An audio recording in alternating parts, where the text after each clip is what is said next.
What's up, guys? Welcome to the Jiu-Jitsu podcast. Today, Eugene and I are going to talk to Leah Stumpf. So that's Andy Stumpf's wife. If you guys have ever listened to his podcast, it's pretty popular. And then also he was on the podcast probably, I think, about 2 years ago. Yeah. I think because I met Leah, his wife, and I met Andy at the same time. So Andy had me on his podcast and I came out to Montana to do it. And when I was out there, I met Leah and was able to train with them. And I guess that was almost exactly 2 years at the time of like filming this right now, because it was in December of 2020.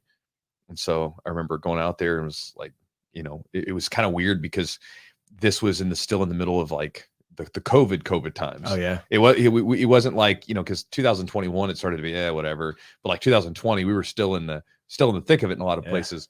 And I remember going out and I remember going to breakfast one morning and like I didn't have to wear a mask. I was like, this is great.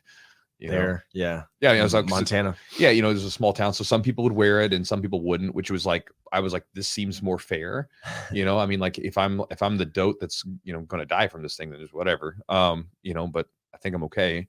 And so like I was like, I went one morning, I got to go to the breakfast place I found on the Yelp, and I was like, ate it. But anyway, this has nothing to do with what we talked about. So anyway, Leah's super cool. Yeah, she's awesome. She met her when I was out there in training with her, and she's good. She came to the Origin camp, got to talk with her a bit.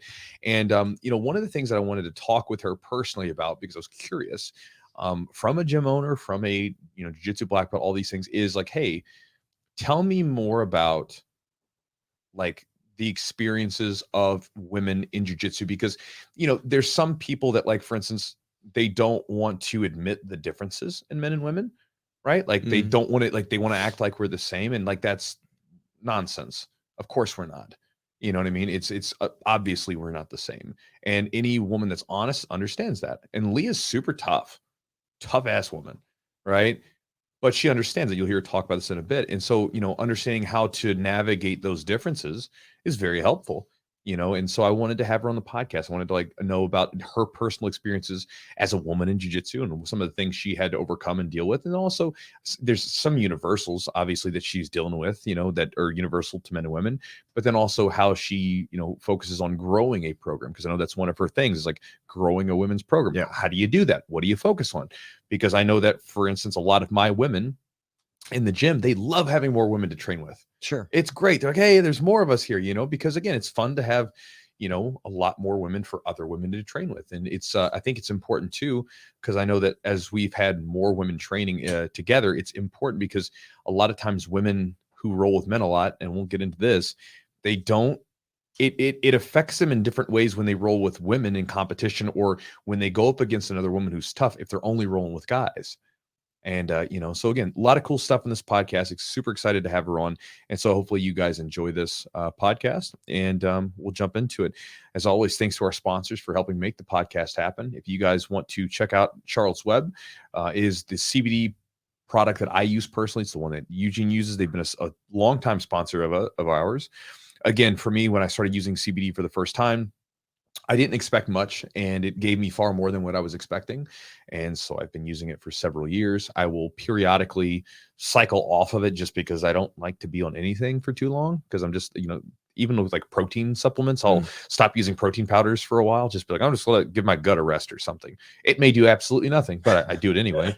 Even with caffeine, I take a caffeine detox every so often, just to like know that I am in control, not the caffeine, just, it's a weird thing. You always come back to it. Of course I do. But I mean, like I'll get off to the point where I'm like, I don't really need this stuff anymore. And then I'm like, all right, add it back in, and we'll go just to know I can exercise some control on it, even if it's only for a month or so. Yep. But anyway, it's a really cool product. I really like CBD products. I've been using them for a couple of years or a few years now. And again, if you want to check out any of their products at their website, you've probably heard us talk about them before. Here's a cool deal where you can save some money, and we'll be giving you a bonus. So check it out. If you go to their website, charlottesweb.com, use the promo code Jiu-Jitsu 20%, right? You'll get 20% off on the order. Great deal. And then afterwards, from there, if you want to get a bonus video, if you've already got it, obviously you have it. But if you don't have it, if you would like to get it's 22 videos that at one point or time should have been uploaded to YouTube and posted, but they didn't get posted because different things happened. Like sometimes it was like the music we couldn't monetize it. And, or then I forgot about the video and I was like, whatever. Sometimes it was like a Q&A video I literally would forget about. And it was like 2 months later, I'm like, that's not really relevant anymore. Or I just don't want to post it anymore because it's like, whatever reason, it's literally sometimes it's like I have a weird thing where if I don't post a video like soon after, I'm like, I don't want to post it. It doesn't make any sense. So anyway, I've got 22 of these videos that are lifting videos, rolling videos, Q&A talks, talks with other black belts, all kinds of cool stuff. If you want access to it, when you buy a product from Charlotte's Web, after you buy the product with that promo code, send us a copy of your order number and your receipt. Like just take a screenshot of it, send it to us by email or DM me. Either one of those ways works fine, and we'll get you the link back, and you'll get access to the those videos. And then, guys, if you are looking to get some new jiu-jitsu gear in the new year, maybe a gi, rash guard, some shorts, t-shirts, whatever it might be, I encourage you to check out Matt's website at epicrollbjj.com. Matt is a friend of mine. He runs a really cool company called Epic Roll. They make really cool gear, really cool gear, high quality stuff. I like it enough to where I wear it when I compete. I've made my jiu-jitsu gear with the no-gis with him recently this last time, and I'll be making another batch soon. And I'm also going to be working with him to deck all of my students out in a Epic Roll Derby City rash guard and shorts combo as well. And so again, I like it enough to do that. And so I have no problem sharing that with you as well. And again, he makes really good no-gi gear, good gis, and t-shirts are great. So all this stuff's really top-notch quality and also looks really good. And so if you would like to get some jiu-jitsu gear and get a discount, you can go to his website at epicrollbjj.com, and then the promo code is Jiu-Jitsu for 15% off. Also, if you guys are a man, or maybe you have a man in your life, and I have to say it that way because I imagine we'll probably have a few women listening to this who like Leah and wanted to listen to more of her. And so if we have a few new ladies listening to the podcast, welcome. Also, I know we have a lot of ladies listening to the podcast, so welcome to you as well. So maybe you have a man in your life, maybe you are a man in your life, and you would like some really good grooming products, whether that be colognes and lotions, balms, or razors, trimmers, the whole thing. I encourage you to check out manscaped.com. I'm sure you've heard about them. It's a pretty popular company. It's a pretty big company. They've been a sponsors of ours for like a little over a year now. I don't know, maybe longer than that. Maybe long. Time sometimes sort of like blends together. But I remember I was very resistant to them at first because, their whole thing, when they first came out, their whole thing was just like balls. I mean, like when you opened up the box, it said like, everything. Even if you look at like some of their, I don't know if they still do it. Yeah. If you look at their little logo, it's like, it looks like hands like holding a set of balls. Oh, like the little logo. Look at that. And a heart kind of. Looks like a heart. It's like heart your balls. Love your balls. There you go. So anyway, that was their whole thing. That was their whole angle. And so, again, we had to tell them we don't do reads because I'm like, I'm not doing this. I was like, I'm not doing this, Eugene. I was like, but I will try the product out. And if I like it, I'll talk about it. And they sent us the trimmer, and they had like the trimmer and some other products like their sprays and stuff like that. And I was like, man, everything smells really good. It has like a good manly smell to it. I know some people will say that there's no such thing as a manly smell. Well, you are not correct, because there definitely is a manly smell, and it was a manly smell. I've like, for instance, I've had like, I remember someone sent me some beard oil, and I feel like I had cotton candy in my beard. I was like, I don't like this. This is too sweet, and this is not manly. Yeah. Cotton candy smell, not manly. Okay, but have good manly smell to it. It's very clean smelling, and then again, the trimmer was awesome. Yep. And the trimmer, like the new one, if you guys have never used it before. First off, it's waterproof, it's cordless, it's all that stuff. The damn charge lasts on it forever. Yep. I feel like I rarely ever have to charge it again. And it has a little light on it. That little light, I thought at the first time I used it, I was like, this is stupid. Why is there an LED light on it? And then when you go down and to the dark recesses of your body and you're trimming hairs, you find out why that's a good thing to have. You're like, oh man, this is so helpful. Look at that. Look at that little guy hanging out over there. You trim him up. It's almost like if you've ever watched one of those movies where the guy's trying to escape the prison complex and they've got the big spotlight that they're trying to search for. It's like having a spotlight for those stray hairs. Just like there that. You go. There you go. You did it. I did. So that was great. Anyway, it's a fantastic product. And so I have no problem sharing it. And so if you guys want to check it out, whether you want a really good trimmer for your beard or your balls or wherever the hell you want to trim, or your head, because you can use this for his head. I do. You can go to their website at manscaped.com. The promo code in the deal is Jiu-Jitsu20. So CHEWJITSU 20. And that'll give you 20% off the order, and you'll get free shipping. It's a great deal. It's the best deals. The great deals. Yep. And so you can go to their website and take advantage of that deal and get some awesome grooming products for you. And guys, if you want to support the podcast directly, you can do so by going to our Patreon at patreon.com/the Jiu-Jitsu podcast. When you do that and you subscribe, you'll get access to all the bonuses and all the content we've mentioned on the podcast before. And one of the things that we'll be uploading here in the future is if it hasn't already been uploaded, because again, sometimes we record these in advance, these podcasts, is that we'll be uploading a series of narrated breakdowns from my recent 2022 Nogi Worlds competition. So in those things, you'll be able to see me break down like what I was doing in the matches, why I was thinking or why I was doing certain things that I did, the way that I was playing the strategy and the rules and stuff like that. And when I'm doing it, I'm not just trying to tell you, hey, look how cool my technique is. I'll be trying to extract some ideas for you so you can understand how to. My idea with it is to help you raise your jiu-jitsu IQ, so to speak, when you compete. So this way, if you go compete, you have a better idea of maybe how to play the rules or maybe how to play the time or maybe to understand when you should go for something versus not go for something. A lot of different stuff. So if you guys want access to that, that'll be uploaded to the Patreon. The only other place where that series of breakdowns is going to be going is to my gold medal game plan product, which I have on my website somewhere else, which is, it's more expensive than that. So again, if you would like that and you would like it the cheapest way possible, best place to look is going to be the Patreon. Again, patreon.com/the Jiu-Jitsu podcast. And guys, if you want to join my email newsletter, get my daily email that talks about all kinds of different stuff, everything from the books that I'm reading to Q&As to just random philosophical stuff that I'm going to talk about related to jiu-jitsu. You can get access to it by going to my website at jiujitsu.net/join. Upon joining, you'll get access to 3 free ebooks, and you'll also then get my daily email newsletter. Now, you can keep the free ebooks afterwards. If you decide to unsubscribe, you can keep the ebooks. But if you like the email that I send out daily, which thousands of people do, then join up and receive that email typically once a day, Monday through Friday, sometimes on the weekends. And so, guys, with that said, let's jump into the podcast with Leah.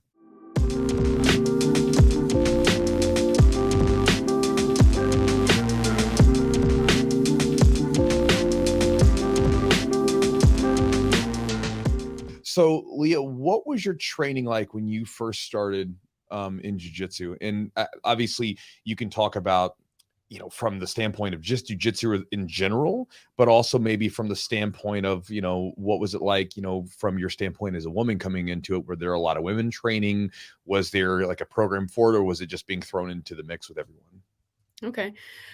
So I started in traditional martial arts, like a lot of us did on the East Coast, where there wasn't a lot of jiu-jitsu. And so I got my black belt in karate in high school and college. My mom encouraged me to do it for self-defense. Okay. When I got my black belt, I realized it wasn't super effective for self-defense. How long did it take you to get your black belt in karate? 4 years. Okay. So, yeah. I did train a lot, but you learn the katas. There was a self-defense component. We did some throws, which I really enjoyed. We learned how to fall. We did some throwing. It was kind of a mixed style. And it was a college club. So it gave me something to do outside of school, which I enjoyed. I met some really nice people and the coaches were awesome. It was a good program. And some of them are awesome. They're for making a place for people to get in shape, build community, same as jiu-jitsu, it's just more like an art form than, it is functional martial art at this point. So I realized that at the end of it, and I kind of wanted something a little more functional. So as I graduated and started moving around, I was a ranger in a couple different places. I did every single traditional martial art in whatever town I could. So I did Aikido and Kung Fu and Taekwondo and all these different things, and finally stumbled upon a jiu-jitsu program at a rec center in Alaska. And then a few weeks later, I was going down to Montana for my other job with the Forest Service. I would work in Alaska in the summer and Montana in the winter. And Travis, my coach, was starting the Straight Blast gym there. So I came in at like the ground level of that school. And I was the only female. All the other guys had some martial art experience, whether it was wrestling or MMA. Most of them were trying to fight MMA at the time.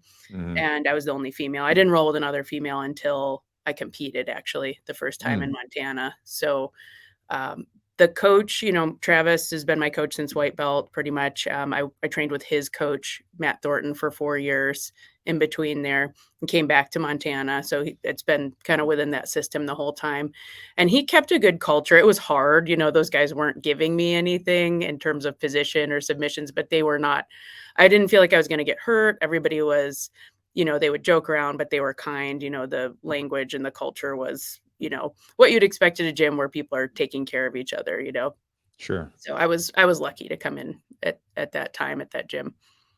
How old were you when you transitioned to jiu-jitsu? 26. Yeah. So you already had, did you do anything growing up, like sports or athletic wise? Did anything kind of feed into this desire? I mean, was martial arts purely for self-defense or just kind of staying in shape? How did it interest you?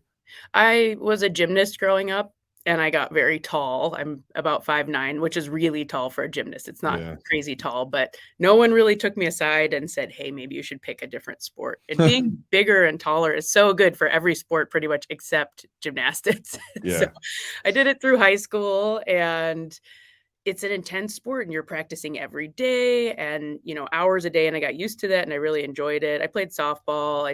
I dove my last year in high school because the gymnastics was just getting hard. I was getting hurt, when I was tumbling and things. And so I did diving, springboard diving, where if you mess up, you just hit the water. You're not hitting the ground or a balance beam or a bar. You just hit the water. So I didn't even care if I landed flat. Everybody would be kind of afraid of that. And I'm like, guys, this is way better than the floor. Because I don't hit the board, which does start happening as you get better. You get closer to the board, and that got kind of scary. But I really enjoyed it my last year. So I always had some sport, and then you go to college, and that goes away unless you're going to play a college sport. So I found the karate club, and I just wanted a practice that was going to really push me mentally and physically. And then the self-defense, I realized I thought of it as kind of a side benefit. And then I had this experience, I just talked about it on a podcast, where I got held down by a tiny high school wrestler in that rec center in Alaska for maybe like a 3-minute round, but he just held me inside control. And he was essentially a child. He was maybe 14 or 15. And I was a wilderness ranger and a black belt and, a badass in my mind. And he pinned me for the whole time. And I was just freaking out by the end of it, just like every white belt. I was trying to push him off. I was trying to roll over, and I was getting exhausted. And he didn't do anything but just he had his knees on the mat and his elbows on the other side of me. And I couldn't shrimp. I couldn't roll. And he pinned me the whole time. And I was like, I got pinned by a middle school, essentially. It was, like mediocre wrestler. And I was like, I'm just walking around by myself. I'm traveling by myself. And I didn't understand the strength difference between men and women, really. And also just if you have that skill, it really makes a difference. And so I said, okay, I have to learn this now. It's not even safe for me to just wander around by myself. I need to learn how to get out if someone's going to try to pin me, because I was by myself a lot at that point. Yeah, that's an eye-opening experience for a lot of people when they encounter grappling and they're faced with that sort of situation where, especially if they've done some previous training before, that stuff you've done before, it doesn't matter. It matters to some degree, but in this, like once you're on the ground, it doesn't matter. It's cool that you responded well to it and you're like, okay, I need to maybe learn something. I'm curious about, though, you said that when you're doing karate, that you guys would practice some throws and some like grappling techniques. Mm-hmm. Do you think, looking back on it, do you think there was something there back then, like where maybe you were doing the throws and maybe you took a liking to those maybe more than some of the other stuff, or was it just kind of whatever? Or do you think that maybe there was kind of like a grappling itch as far back when you were doing the karate and you were playing around with some of those techniques? Was that there?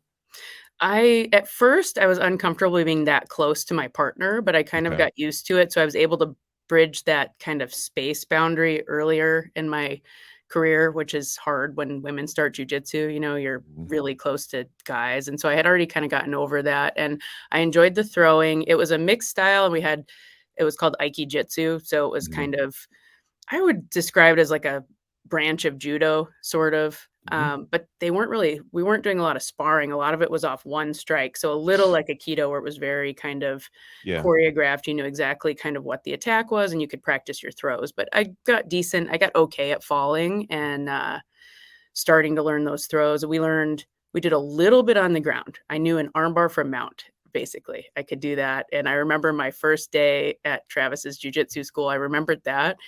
And a guy let me get on top of him and I armbarred him. and never was in a good position with that dude ever again. Like, he just punished me every single time after that. Like, the other guys were watching him, and he was a wrestler, and he was just like, never again. He had to tap, and it was like, and of course I was brand new, so I was doing everything just really hard, and I'm like, oh, I'm gonna get this guy, and I didn't understand he was letting me work. And then, I mean, I understood very well after that for every time I rolled at him for the next couple years. It's a hard lesson. Well, that's funny. We had a female that was training with us, and she was super tough. She went, like, she was a white belt. She'd been training for a couple of months, and she went and won like third at the Worlds in the gi, and or was it no gi? I don't know, whatever. And she did real well for herself. But I remember what was so funny was she was rolling with one of the black belts, or one of my brown belts at the time, excuse me. And she told me, she's like, I submitted one of the brown belts the other day. She's like, I'm doing really well. I was like, well, he let you submit him. She's like, no, I submitted him. I was like, well, I mean, you did submit him. It means he thought your technique was good, so he didn't stop it. I was like, but if he wanted to, he could just stop it. And she's like, no, I really submitted him. And I had to tell him, I was like, hey, Tony, I was like, I need you to not let her get anything on you for a little while, so she understands that we're giving and taking here, so that it's not just beat up your partners. And she had a knack for blooding people's nose. She was so rough, but it made me think of that when you were talking about that. Sometimes smaller people don't realize, they're at a strength and size disadvantage, and you can definitely hurt someone bigger than you grappling, especially if they're trying to let you work and give you position. So I'll give people position. I never let them submit me, never, just because thinking back to white belt me and then stories like that. Take the submission. No, they're not going to be careful. Yeah, even like when you're rolling with someone that's a little bit newer, you have to be careful even with the position, because it's one of those things where I don't know if you do the same thing. Whenever I roll with, like, let's say one of my younger white belts, and by younger I mean like one of just like their experience level, I sort of approach that roll with them as if it's a fight. Yes. And that they may elbow me, they may punch me, whatever, all the stuff that I don't expect my black belt training partners to do, this person might do, because they just get a little wild and just don't know any better sometimes. And so a lot of times I'm rolling with them, I'm almost in like fight mode. My hands are up here all the time. I don't really allow space. I'm always really tight to them, so I don't let them sit there and club me or something over the head or elbow me. I don't know if you do the same thing. Yes, and in fact, at our gym, we make sure that when our students graduate our beginner program, they only drill for a couple months, and then their first rolls are with a coach. And so I do a lot of those first matches. So their first 3 rounds are with a coach, and we sit down and we go over etiquette, open mat etiquette, how do you pick partners, when do you reset, that kind of thing. And then their first rolls are with me.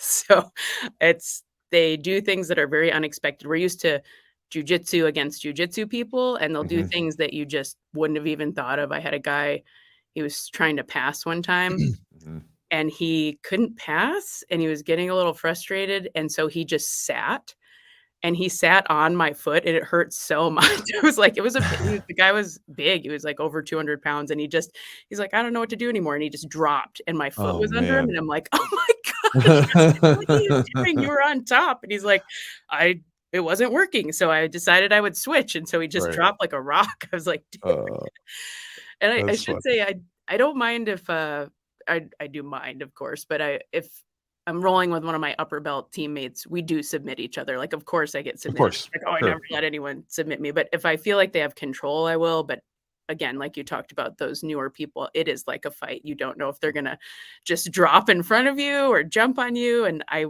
can tell now when they're going to jump, they'll get frustrated and they'll start like running back and forth. And I'm like, don't jump on me. You're thinking about it. Do not jump on me. It's like talking to your dog. You do it. You do it. And they're like, how'd you know? How'd you know? It's like, because you're running back and forth. You're going to launch, and it's not going to go well for either of us. The one I get a lot where like I just know it's coming is when they're trying to pass, and they've cleared the legs, but they haven't established chest to chest. And maybe I'll have my frames up and I'm pushing away from them, and they'll be pushing and they'll be looking at me, and I can feel like you get to this like where there's a pause almost for a second, and then all of a sudden they try to do this spin. They'll try to spin around, and I call it it's like this spinning, and you just see elbows coming towards you. You're like, oh God, no. It's like the spin of death. The white belt spin of death is what I call it. We call it the tornado pass, but There we same go. thing. Yeah, same thing. Is that an actual pass? I think No, it's not a I pass. don't It's think terrible. No, I I'm don't saying, think is so. there a pass called a tornado pass or No, something? I don't think so. I don't There's like, think so. yeah, I don't know. It's They got like, weird names for stuff. I don't know half the names yeah, of it's like you're certain either moves. you might pass or you might just give up your back. It's like one Yep, of the two is gonna exactly. happen. How did like, so the experience now for white belts is very different, especially even women, men, everybody. How was that compared to when you started as a white belt? What was your experience like? Obviously you have good gym culture, but like, was there certain things like you just kind of were the nail for a little bit and then eventually got a little better? What was that process of improving for you? Oh yeah, absolutely. I mean, the way that we used to do it, you came in your first day and you rolled. You did matches. And so I walked right onto the mat and they were already doing live rounds. It was no gi. So I just jumped in. I'd had a few weeks up at that rec center. We'd done, a couple classes a week. So I kind of understood I was supposed to stay on top. I didn't really know what the guard was. I knew an armbar from mount. There So you go. yeah, so I just rolled and yeah, they weren't really giving me position. I wasn't submitting anyone for a really long time. And I can remember one practice. We didn't have many people on the team. There were only like 7 or 8 guys at that point because it was a brand new gym. Travis was a purple belt. And I can remember one practice where I was so exhausted and I was trying so hard and the dude was just sitting on me, like from the side, like I was a couch or something. I just could not get out. I was so tired.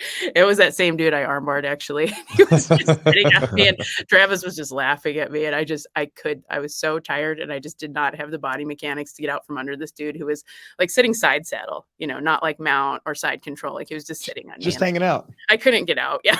There was stuff like that. I was just laughing. I wasn't mad or anything. I was like, this is ridiculous. Like I really got some work to do.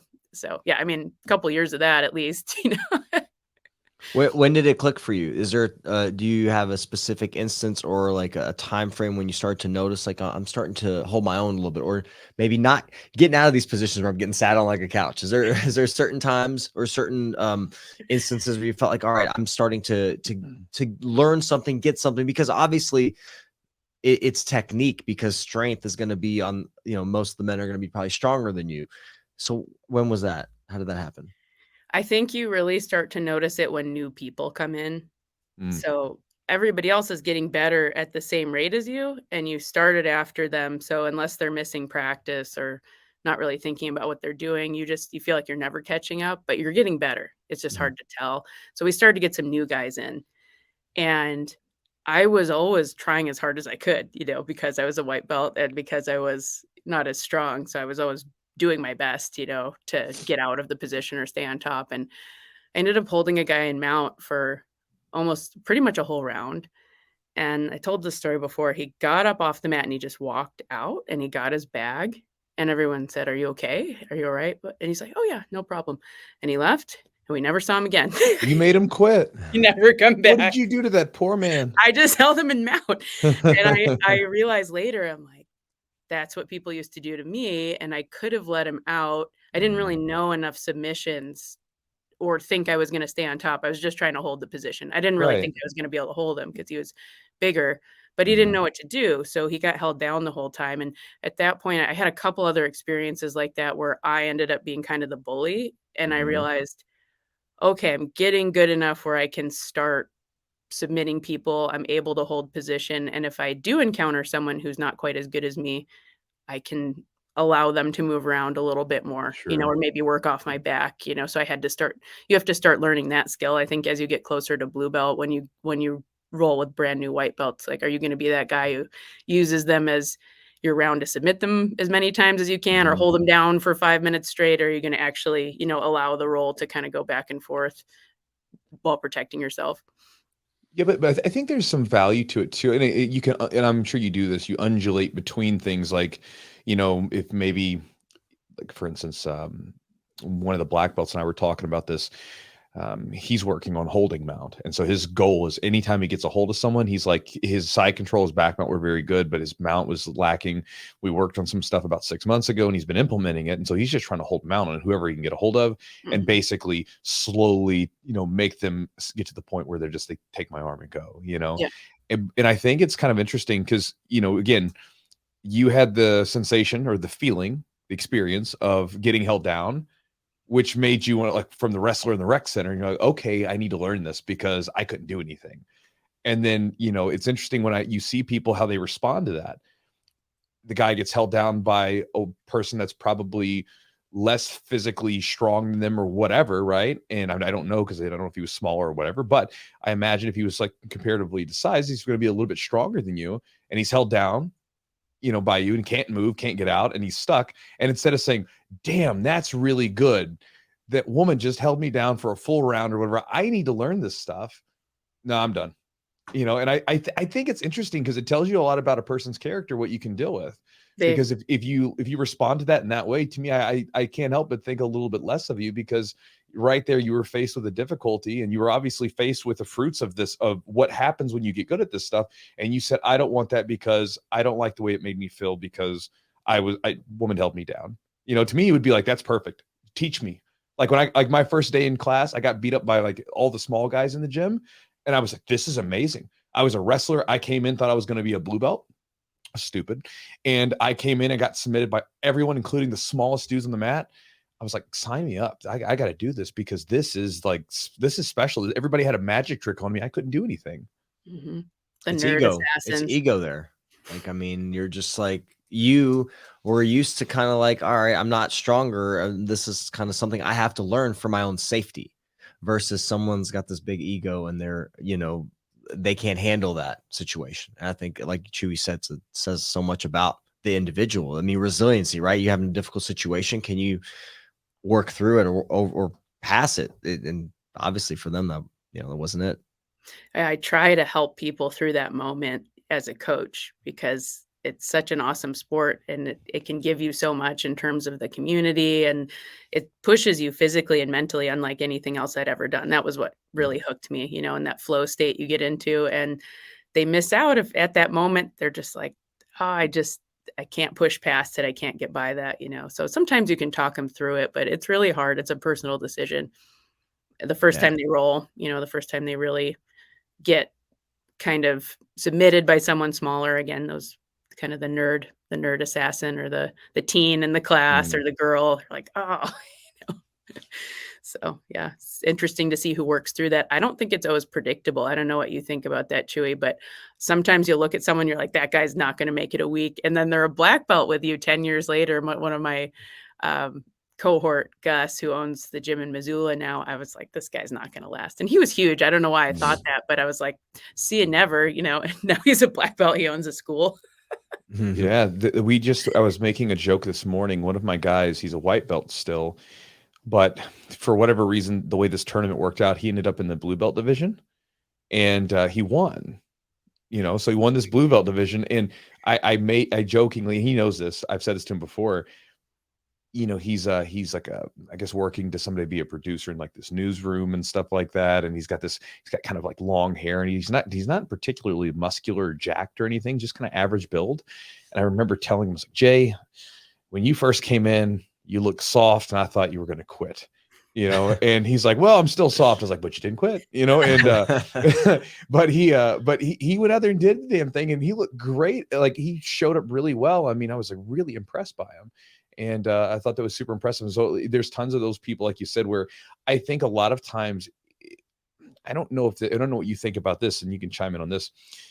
A lot of times when I have people that were excelled in some athletic thing previously, some other sport in particular, it seems to be that if they excelled in some other sport, when they come over to jiu-jitsu, their attrition rate's really high. And I think that it's because they have trouble saying, I was, this person here, but now I have to leave that person and become basically start at the bottom again, because we get attached to our identities, right? And I've seen like jiu-jitsu guys who get really attached to their identity in jiu-jitsu, and they're really good at it.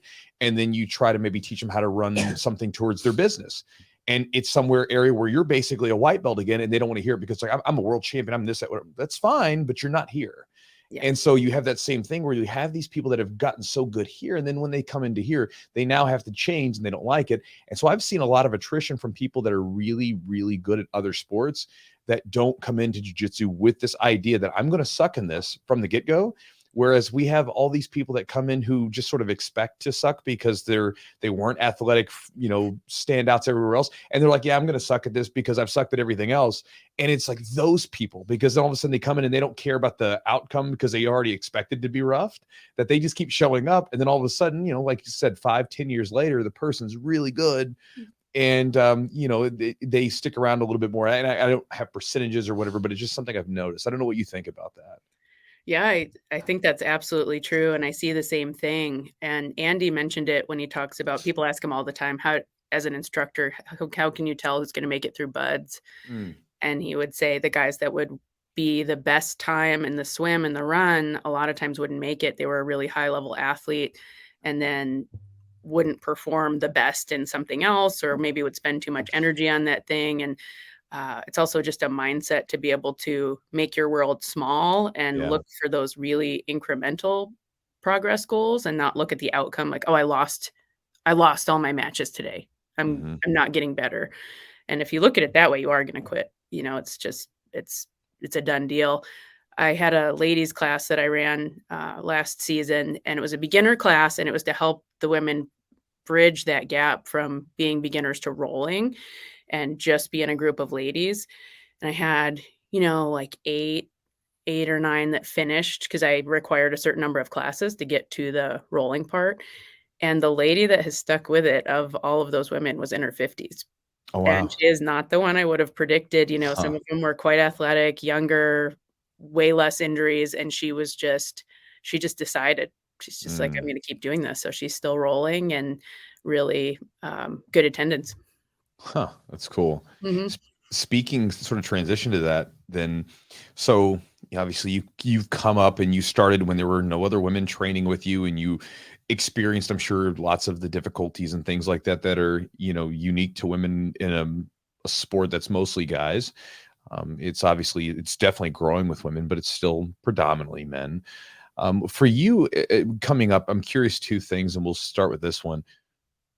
What are some of the difficulties that women will often experience? And obviously you may or may have not have had some of these, because we all, it's not like there's just a universal thing that all men or all women have. Everybody has a little bit. There's traits that sometimes they deal with. But for you, what are some common struggles that women deal with? And maybe how do they overcome those, or what's a big one that women have and how do they overcome those? We'll just kind of start with that one and kind of move into this kind of like women in jiu-jitsu sort of part of the podcast. Yeah. I actually I have a PDF that's a manual for creating a women's program. Okay. And in it, there's some bullet points. Why do you lose women from your gym? And some of them are universal to both men and women. There's reasons that both quit that are together. And then how to try to prevent some of those things. One of them is just, the first one is just life events. So they have a move, they have a marriage, they have a baby, an injury, an interruption to the training. And that happens with men too. So that's just kind of the normal one. And if you can keep in contact with the person, keep them coming in, keep them watching class and part of the community, a lot of times they'll make it through that. But if they just kind of disappear and no one's reaching out, then it's hard to keep them. For ladies specifically, there's a big size and strength disadvantage. I always say there's no other sport where you compete directly with men for your training. There's no co-ed soccer that's at a really high level, or co-ed basketball. They don't mix it. And those aren't even high contact sports. And now we take full on, wrestling, grappling. You're like, not only are you grappling with men, but you're supposed to perform well to get your belt. You're supposed to be doing decently, maybe not always submitting the guys that are your size, but the ones that are lower belts, yeah, for sure. It's expected. So that's very different. And it's cool because it works. So for self-defense, for, if you needed to really protect yourself, exactly what weight class it's going to work on, what size, what strength. You can tie up with someone and feel what you're going to be able to do and what you're not. So that's really a beautiful part of it. And you make some really good friends that way. You build a lot of trust in the community. I think it's a good thing both ways. It makes both people more technical.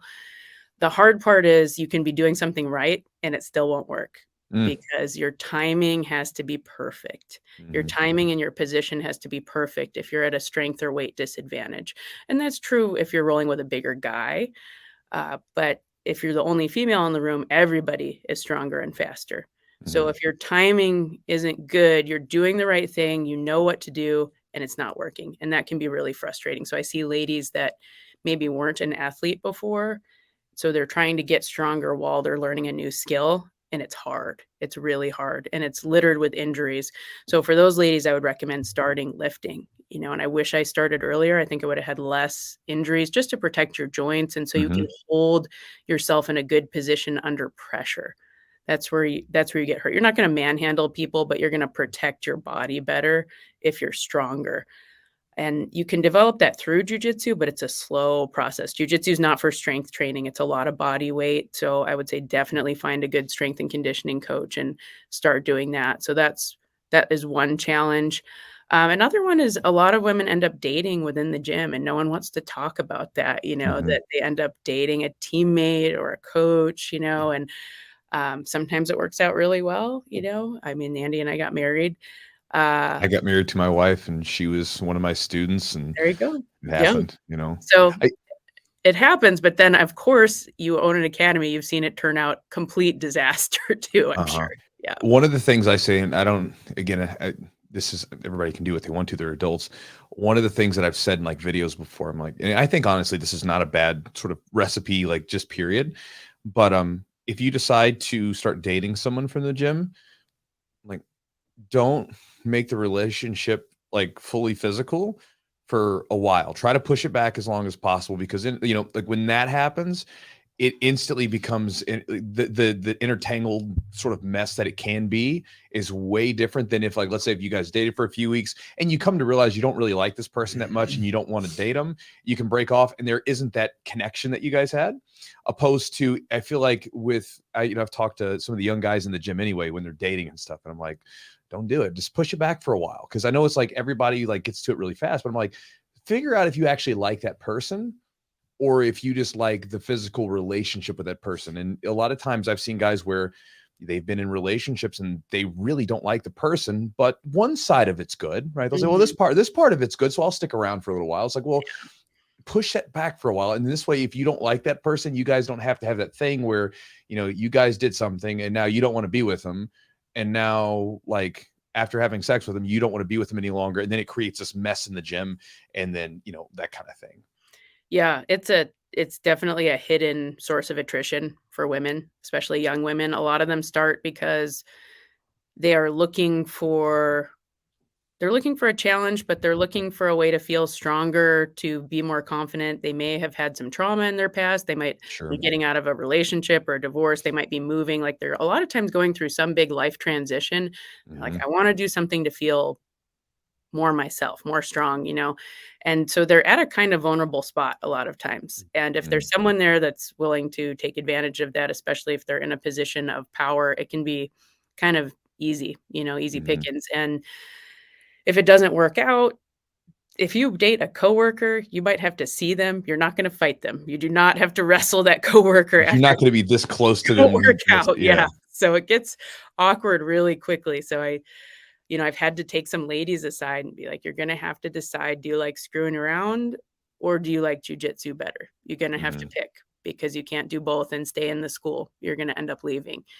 And some of them are there because they want to find a boyfriend or a partner and they don't really care about jujitsu. And once they do, a lot of times both leave, right? Yeah. So it's a target rich environment, I guess I can't blame them, but they're not there for the jujitsu, and that can wreak a lot of havoc. You can lose other women because of that. You can lose male students. So being really careful, I think what your rule is really good. So waiting on the physical part, or just really deciding that this is a person you want to date seriously. To date casually in a gym is a disaster, I think. Yeah. I think so too, because we've had a couple of run-ins with that years ago where, there was one point where I'm looking out on the mat and I know for a fact that this one woman has slept with like several of these guys. Yeah. And it becomes a thing where then all the guys just kind of like that, her reputation is such that that's what she does.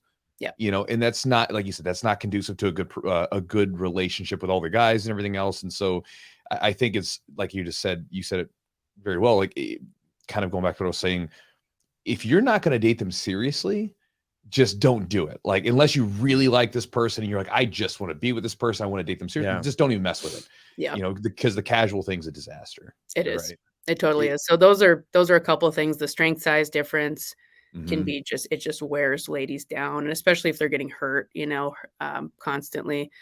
The dating part, and then just having a culture where there's a place for the women in the gym. Like Mhm. most women I know, if the gym is a mess, and this is important for men too, but if it's not clean, Mhm. um, there's no ladies changing area or bathroom, it makes it even more uncomfortable. Mm. I've been in a lot of gyms that there's no place for the women to change. You go in the group bathroom, you shut the door and you just change as fast as you can in this little tiny space. And Mhm.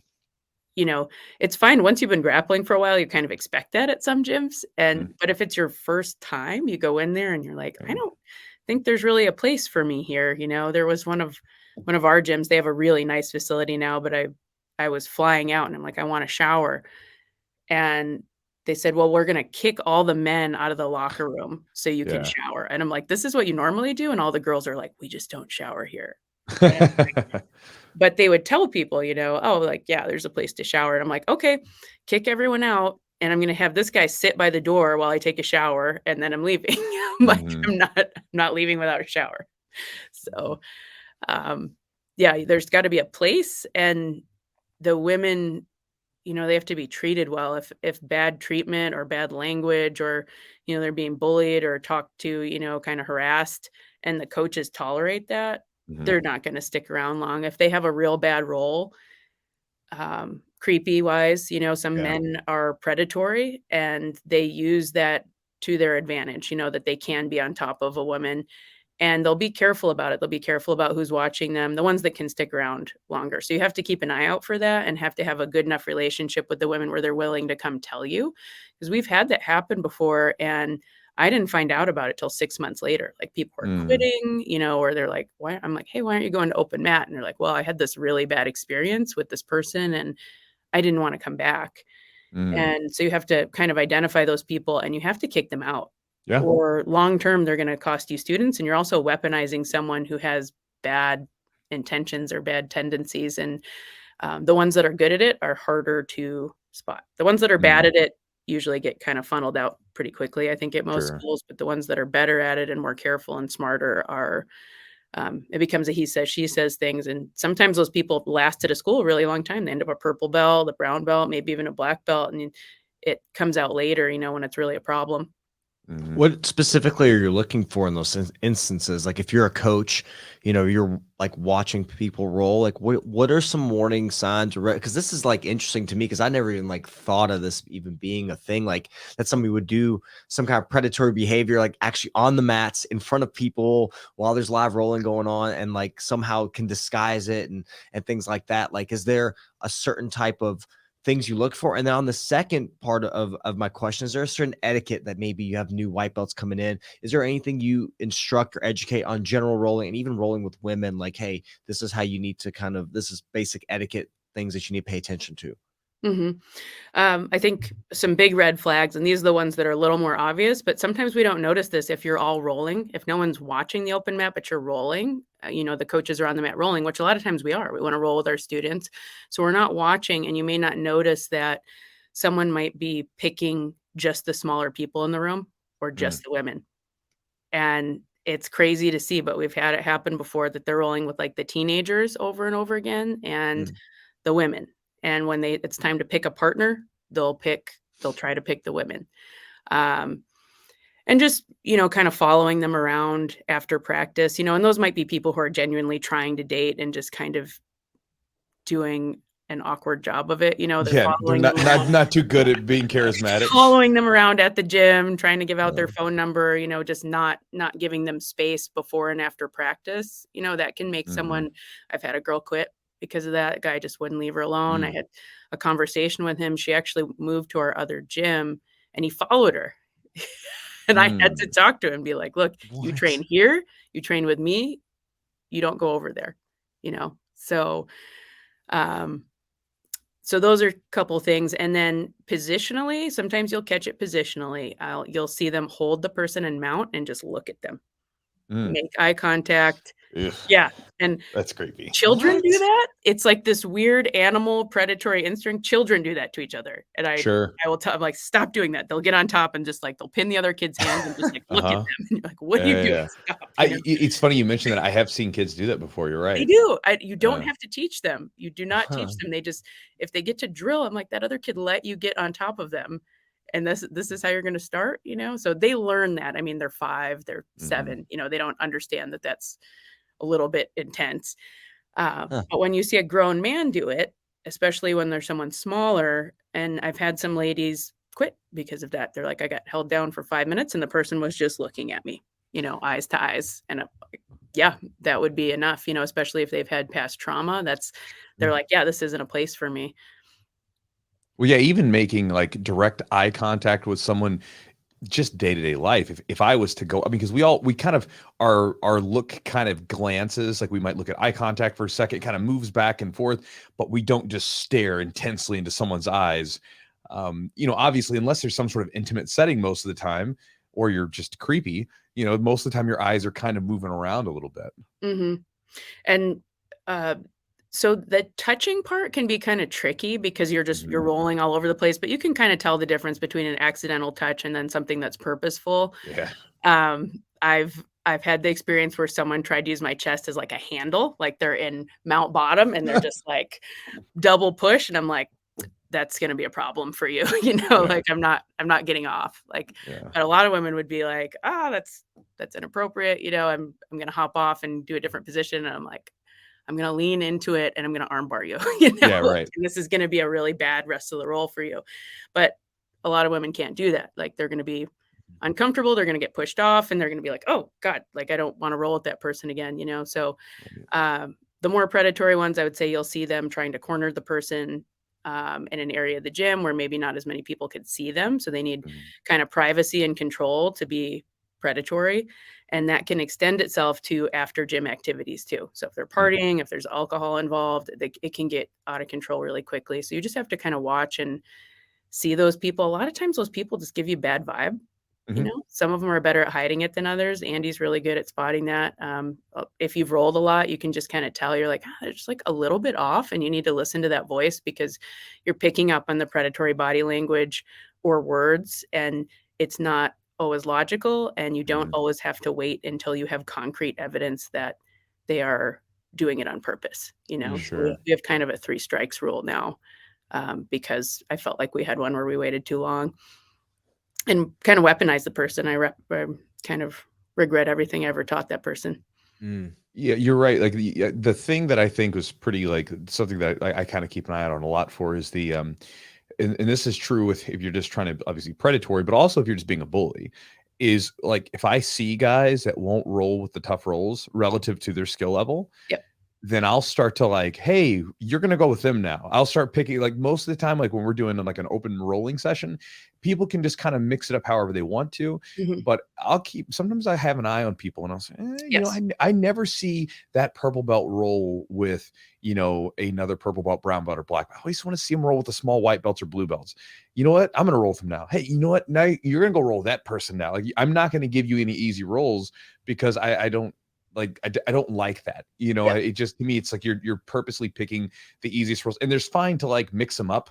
Like maybe you have your hard roll, then you have your easy roll, and a hard Mhm. roll to cut whatever. But if you're picking up people and you're being a bully to them too, it's like then we have to keep an eye on that. Mm. Yes, and you notice, and sometimes it can be directed toward ladies, or I've seen teens too. They'll target teen boys, teen girls, just someone weaker. There's just something about that they feel they can tell that that person would be an easier mark, I guess, Sure. and we're teaching them how to hold people down better. So you have to be aware of it. What do you tell like white belts as far as etiquette goes? I mean, just in the gym in general, people coming in, and then even with women, like we talked about, like, is there anything you just tell them, like, hey, things to pay attention to, or just, obviously, if you have like some newer white belts, they're going to use an enormous amount of strength pretty much, and because they have minimal skill, they're going to kind of be maybe a little more rough. Like I gave the example, my wife went to a white belt class, and like this white belt kind of tossed her pretty hard, and it really like kind of threw her off. She's like, "Oh my god," it kind of threw her off a little bit. So, is there anything like you like to educate the like even you know, obviously once people have been in the gym for a while, they kind of understand how a roll is supposed to go. But like for the like newer white belts. Yeah, I actually take about 20 minutes and go through an etiquette sheet that we have, and we talk about that. And at our gym, if you don't know takedown, so you're not going to start standing yet. Ideally, everyone learns how to wrestle, everyone learns judo. One person starts sitting and the other person starts standing. The person in sit-up guard should be heavier or higher ranked. So all of my big guys know that if they're going with someone much smaller, they're going to start in guard. Ideally, they kind of play catch and release. They either get on top and submit the person quickly, or let them back out, let them work their escape and go right back to their back. Then they get to work guard, and the other person gets to work some passing and some top game. And they're not just using gravity, because if you're 50, 100 pounds heavier than someone, you can get on top of them and submit them, but you're not using jujitsu. That's just physics, you know? So get on your back, learn your sweeps, start learning triangles, arm bars, omoplatas, you know, things, develop your guard game so that when someone your size does get on top of you, you have some options. You're not just, you know, kind of laying and praying. So that's one thing, just being on the bottom, starting on the bottom. If they're on top, to put their knees on the mat, knees and elbows. So you make like a little cage for the person on the bottom, and you're not dropping all your weight on them. You're not up on your toes. And that way you can still use the same control points on the person. You're just not using all of your weight. And I have to do that too. I had to learn that. I'm, you know, not small for a female. So when I go with smaller ladies, particularly, or smaller guys, I put my knees on the mat and I use my elbows, and it's easier for them to get out because I'm not using all of my weight. So I have to be more technical. And if they get out, it just creates more opportunities, you know, for training. I don't necessarily have to pin them the whole time. Mm-hmm. Yeah. And I think for people like listening to this, maybe you may have the wrong idea, because I think the ultimate goal is to get someone to that point where they can escape under full weight and everything else. Mm-hmm. But a lot of times the way I think about it is like with weight training. Well, our goal may be to get you to a bench press of, let's say, 315, just some random, you know, arbitrary exercise and weight. Well, if you're bench pressing 95 pounds now, putting 315 on you is not going to help you. But if we start with 85 pounds, make you work there, and then we bump it up a little bit, we can build up to that. So, you know, when you have people inside your gym, you know, it's like like you said, you take the weight off of them a little bit, and then all of a sudden you notice that they start to get a little bit tougher. Well, then you give them a little bit more weight. Yes. You give them a little bit more weight, and then eventually you get to the point where, oh, that they're getting super tough to hold down. Now you can give them the full deal, or maybe you're getting ready for a competition and then you need a little bit more push. You know, then you can start add that in. But especially early on, it's super important to give them opportunities to work. And then also you can use it, like you were saying, you can use it as a training opportunity. With a lot of those people, I'll say, okay, I'm going to work on a particular pass or a sweep, and I'll do my thing. And then I'll give them a chance to do their thing, so that it'll put me back in my position to try what I was actually trying to work on in the first place. So it gives us both a little bit of give and take, and we both have a chance to work.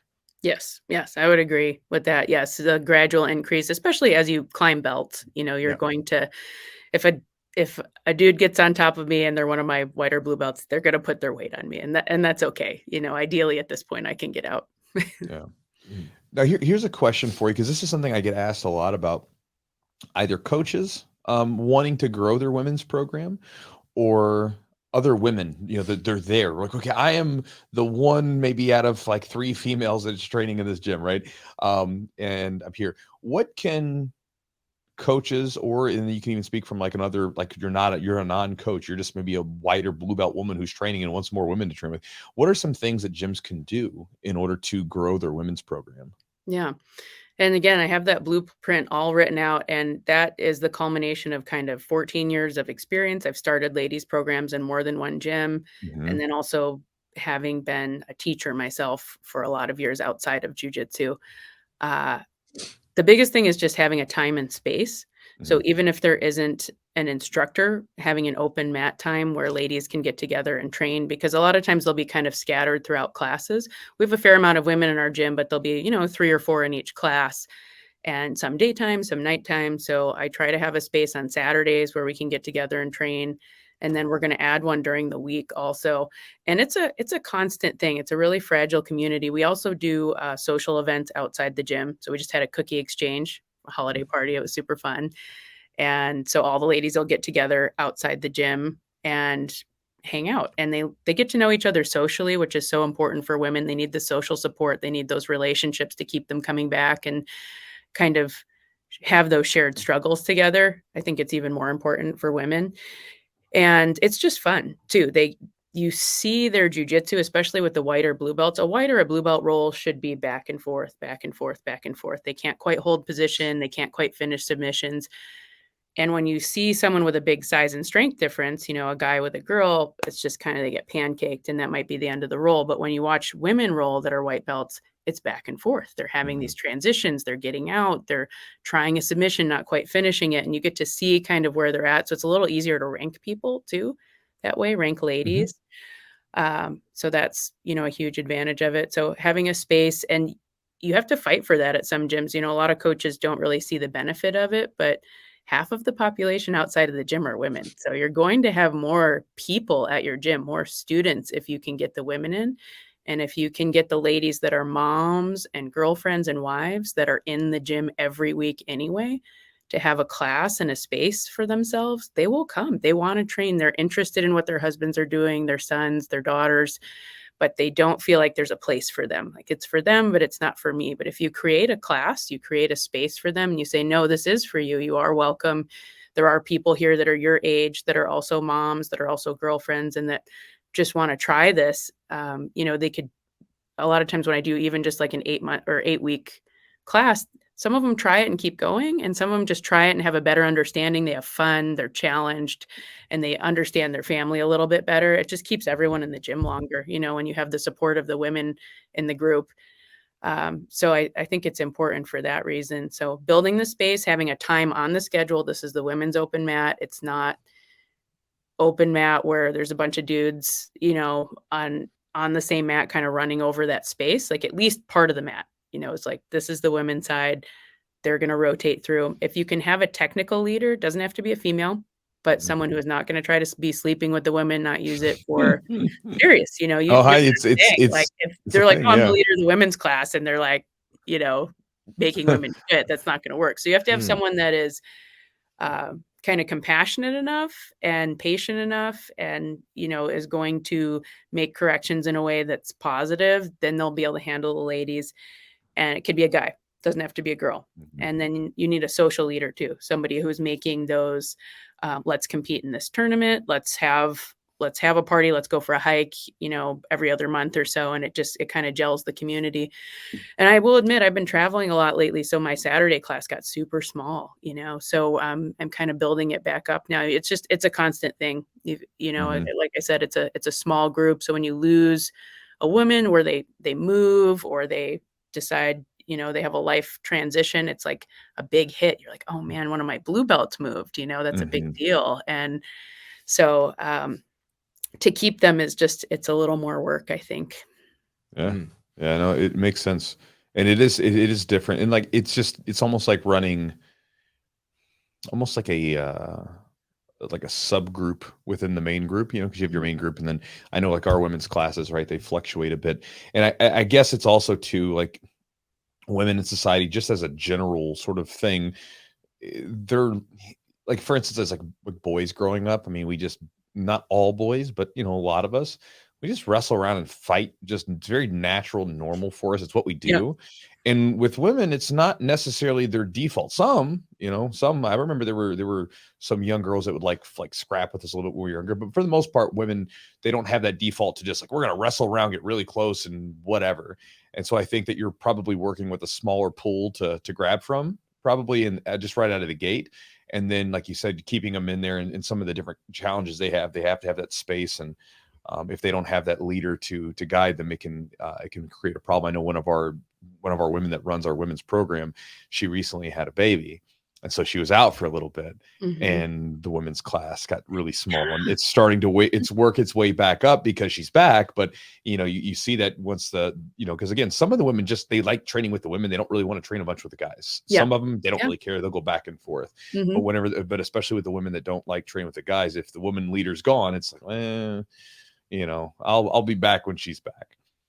Yeah, it happens quickly. And I think when I've done my job really well, it's, that saying you work yourself out of a job, I'll have enough female leaders, which I already have some blue belts and purple belts that have moved to our other gyms and are running their own beginner classes. They're using my curriculum, but ideally I would be able to leave and have an upper level female that everyone would still show up, and we have a number of female black belts now. Stella Davison is my coach's daughter, so I've known her since she was 5, but Wow. that was a while ago. She's 21 now. So she's a judo black belt and a jiu-jitsu black belt. So she's back in the area. So she's been helping me out now. So I think, between the two of us and her mom, who's also a black belt, we have a pretty deep pool, but you've got to keep them showing up and keep them in that routine. So yeah, it can be tricky. Yep. One more question kind of with the woman and men thing. Another question that I've had a lot from different women, and one that actually just one of my females just recently experienced this. A lot of times when women go to the gym, especially if they're smaller, a lot of the bigger guys they'll typically kind of go, if they're at a good gym where guys are trying to like help them out, not trying to be complete jerk to them, they'll typically like, take it a little bit easier than they would with other guys. You know what I mean? Like with guys that'll go with me, like, we'll be butting heads and getting after each other and just all kinds of crazy stuff. And then if they go with one of the women, they'll dial it back a little bit, which makes sense. One of the things that I've heard from multiple women from the YouTube channel and stuff like that, and also a couple of the women in the gym, is that when they if they roll with a lot of guys like that, when they eventually go with women, they run into this situation where now they have someone that's not holding back even a little bit, and they're coming at them, like especially in competitions. This is what a lot of women have experienced sending me these messages, is they'll go to a competition and like you had the first roll you have with a woman, it's at a competition, and they're not used to it because the woman's moving a little faster. They're a little bit more flexible. They move a little differently than guys do, especially with their hips and stuff like that. And it throws them for a loop. And in a lot of cases, they were like, "Whoa, that was really difficult." That was like, and it's hard for them. Did you have any difficulty when you had your first competition, like match, and your first roll was with a woman, or was it back then where the guy's going hard enough where you were like, like this isn't that bad? Like, were there any difficulties that you've seen or experienced like with that sort of situation? Yeah, that's a really interesting question because I've seen it go both ways. I've seen it in really kind gyms where they are letting the women work, and if they do anything offensive, they're just like, "That was amazing," and they get ranked too quickly. Okay. And you'll see them compete and they don't do very well because they got their belts too quickly. Or I've had people, if I've traveled and gone to one of our other gyms, they're like, "Hey, what do you think of her?" And I'm like, "I think she needs more time. And these are the things she needs to work on." They're like, "Oh, well, she's doing this against this guy and that against this guy." And I'm like, "I'm not really worried about that, but I'm watching the way she moves and the way she moved with me. And this is not the right level." And they're like, "Well, she's been training this long and she's beating Bob over there." And I'm like, "I don't care about Bob." That's a one way to measure rank, but it's also, you're kind of looking for certain level, and especially the guard, you just have to have a good guard if you're smaller. Sure. So I've seen it happen that way. And then I've also seen it go the other way where everyone in your gym is rolling pretty hard with you. And then you go to a competition, and this has been more my experience, you're too defensive. I can tell if a female's been rolling with only bigger people or only guys because her guard will be good, the closed guard will be good, and offense just isn't there. You get used to not trying to submit people because when you open up, you just get crushed, and wrestling is kind of the same way for me. I have to be careful, especially at this point in my career with the injuries I've had. I have to be careful if I'm going to try to shoot or like really go for a takedown, who I'm standing in front of.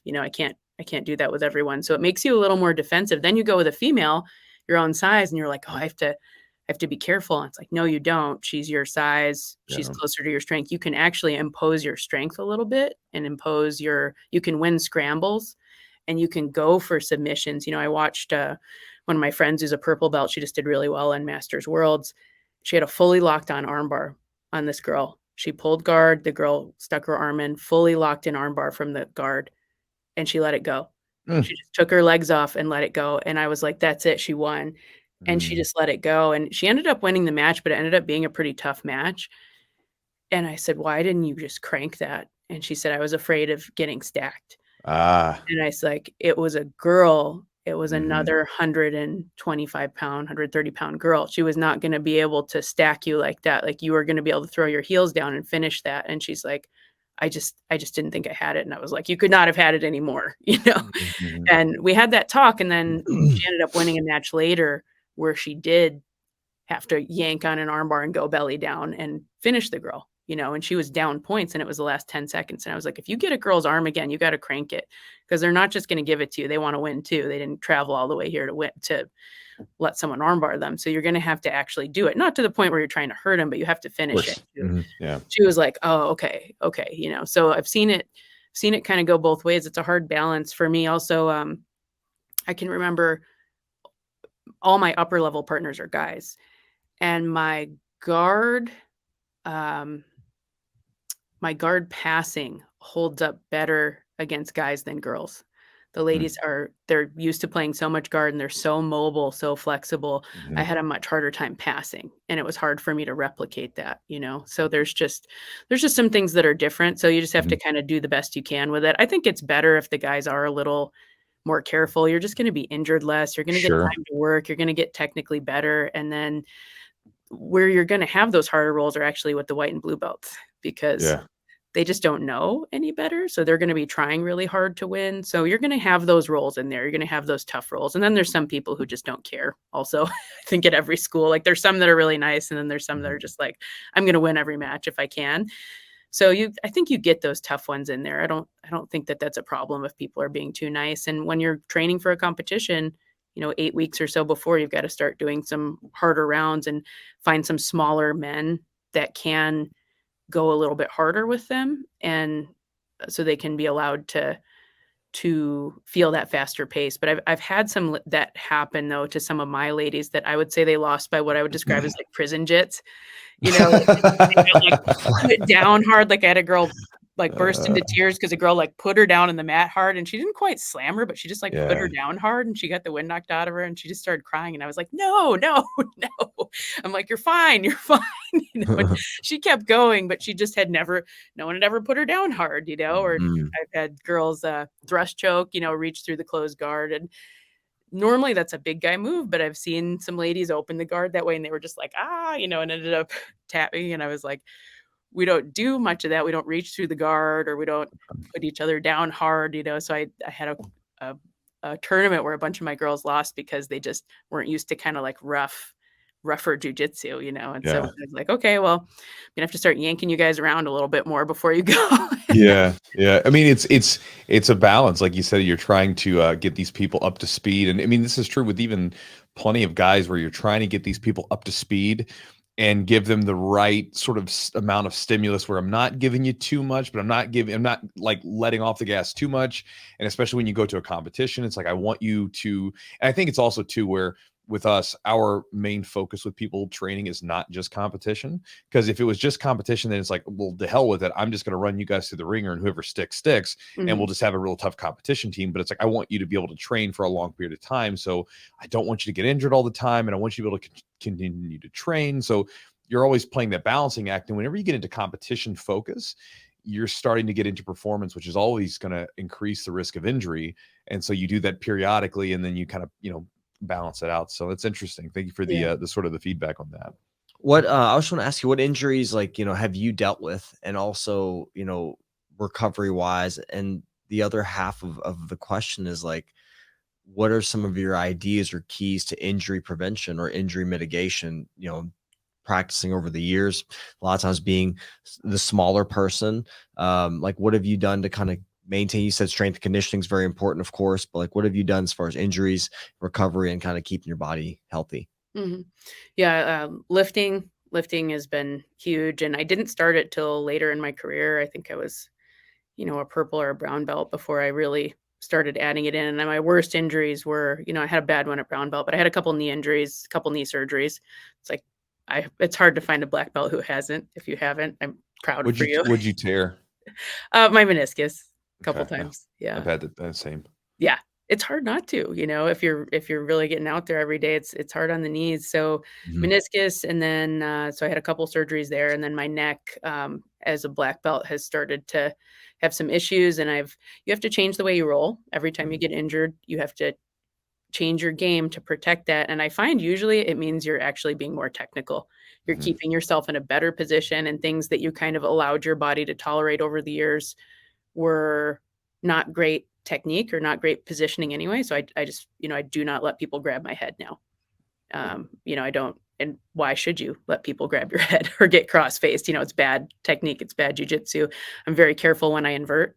I don't invert if there's a chance someone can drop their weight on me, because I was mobile, I was pretty flexible when I started. So I was very cavalier about that. And you don't feel it. I was telling someone, one of my guys who's kind of smaller, I was telling him the other night, you don't feel it like the first 4 or 5 years. It's kind of after that. It's just, it's cumulative, those little traumas of getting cross-faced or getting stacked. So lifting. And then if you do get injured, really tying in with a good physical therapist, not rehabbing yourself, not going on YouTube, but spending the money, spending the time, going to a good sports physical therapist, someone who understands what you're doing. So I've had the experience where I was like a 30-something-year-old lady, and they're like, here's some PT, now you can walk. And I'm like, well, I'm not trying to rehab just to walk. I need to move at dynamic angles. I need to be able to load a lot of force on this. And they just weren't really, they didn't know what jiu-jitsu was, they just weren't really acknowledging what I was doing. So you have to find someone who understands your sport and understands what you're trying to do, because they will rehab you to the point where you're like, now you can go back to your office job. You're a high school teacher, so you're good to go. And you immediately hurt yourself again if you go back and you're not prepared. So the second time I got hurt, I found a great physical therapist. She had worked with some MMA fighters, and she's like, hey, your quads are like 2 inches different. You can't train until you get that back up to the right size, and that you're, have some better neural recruitment and coordination in that leg. I'm not just putting you back out there. And I was like, oh, okay. So strength and conditioning, better PT, and then choosing your partners carefully. That's a key for just women staying on the mat, or smaller people, period. If you're going to make it to black belt and you're a smaller person, you don't have to roll with everybody. Unpopular opinion. So that's right. I think you're right on that one. That's a huge thing. Like choosing your training partners wisely. If somebody's, kind of reckless, or they don't really, and especially when you're coming back from injury, it's even more important at that point. Yeah. Yeah. You get sharked a little bit sometimes if you're an upper belt coming back on an injury, and you don't have to be rude about it.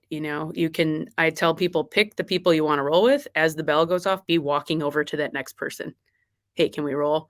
Hey, can we roll? And then if you just sit there and let whoever walk up to you, and there's a big shuffle in the room, let me tell you who's going to be left. The biggest, newest white belt, and whoever the female is in the room. It's like, these things don't belong. And then that dance happens just over and over again. And sometimes it's fine. Those people get to be good friends, and the bigger white belt can calm down. But at first it's straight up dangerous. And I'll break that up if I see it happen, sometimes depending on who the person is, or I'll just tell that new white belt, hey, you can't roll with smaller people until like a couple months.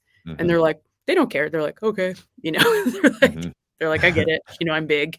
So just being careful of your partners. I tell people, if they go to a gym that they don't know, watch one round, and you'll be able to see who in the room is going super hard, kind of like reading the waves. If you're surfing, you watch, and there's going to be some people swimming and flowing, and then some people that are exhausted after the first round. And, it's like Mundials, even though it's the warm-up round, and you don't have to roll with them. You can just say no, thank you. A lot of people are like, oh, I don't want to make them feel bad. They're going to be okay. They're going to be okay. But if they sprawl on your leg or your face, you might not be okay if there's a big weight difference and they're stronger, faster. So pick your partners, warm up with a colored belt. I tell people that too. So white belts have one speed, because that's just all they know, on or off. So if you're warming up and you're a white belt, find a colored belt to warm up with, because I find the injuries in open mat often happen the first round because they're not warmed up, or the very last because they're super tired. So those are the ones you have to like kind of watch. Sometimes it can be, of course, it can happen in between there, but those are higher percentage in my experience. Yeah. I mean, lots of great points as far as like the physical therapy goes, having people that have knowledge of that, of what it requires, like what the requirements are for jiu-jitsu. That's really important. I mean, I think it's really huge, because that helps that transition, that you can feel like you're back to like, oh, I feel good. I can do these daily things, right, to do my normal job or whatever. But then you go to jiu-jitsu, and it's hard to make that that's that gap where there's a lot of loss of knowledge and education. I'm not saying you should be doing jiu-jitsu stuff and physical therapy, but it should have some type of carryover, like single leg exercises, right? Or lunges of some sort, or multiplanar lunges. Those type of things are so important because we're standing, we're balancing on one leg, we might be hopping on one leg in some capacity, with a takedown, or going for a shot, which is like getting some deep lunge position. If you can't do that, or can't change directions, or even have the adequate mobility in your hips, for example, that requires that can take some load off of your knee.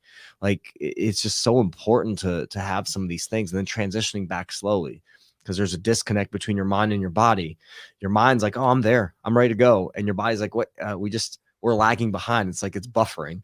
Like your body's on the buffering mode. It's not so there accurate. yet. I wish I'd met you after my first knee injury. Jiu-jitsu people are so unique in the fact that like they're like, oh, I have full range of motion, I have okay strength, I can go back, and they just go back, and they go back to full training. Oh, well, when I was young, I was stupid. So I mean, I went back, and my first meniscus tear was when I actually tore it when I was 17, and then it fully tore when I was 19. Yeah. And I remember, like, the doctor didn't think I tore anything because there was no swelling, no nothing. And then I just couldn't quite extend it. And then they eventually, they looked at it because it was locking out, and it was a meniscus tear.